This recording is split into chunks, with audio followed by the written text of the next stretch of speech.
ku masitasiyo 5 ari mu gisagara ca Ruyigi nta sitasiyo n'imwe ifise n'imana rimwe ry'igitoro yaba ico mu bwoko bwa esansi canke ca mazutu. Isoko ryacu ngaho mu Ruyigi bamenyesha yuko indwi zitatu ko zirangiye ata sitasiyo n'imwe ironkejwe igitoro. Uyu munyagihugu avuga ko kubera ubwo bukene bw'igitoro kwitike yo kwiyunguruza yaduze ko amafaranga ari hagati y'ibihumbi 5 n'ibihumbi 7.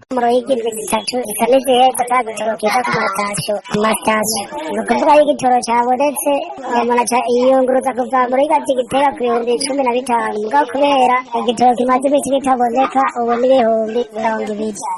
Igiteye ubwoba cane n'abafise abagwayi bakenera kunguruzwa kugira bajane kwivuza mu zindi ntara. Abo nabo ngo barafira muhira ku bwinshi kubera kubura ingene bashikanwa kwa muganga. N'ibifungurwa ngo ntivyasigaye inyuma kuko ngo vyaraduze ibiciro cane nk'uko bivugwa n'uyu munyagihugu. Barapfira muhira kubera babura kubera biyunguruza ivyo kwiyunguruza yabizimvye cane gose bivanye n'amikoro umuntu arafise ngo barapfira mu bitaro nyene bashaka barindiye ngo imodoka giraza ngo bariko bararondera ngo igitoro babagiye amatransfert barose amatransfert ico gihe bakarindira abagwayi bakavamwo bahwera yaba ku bintu bijanye n'ifungurwa ata gitoro bica bizimba.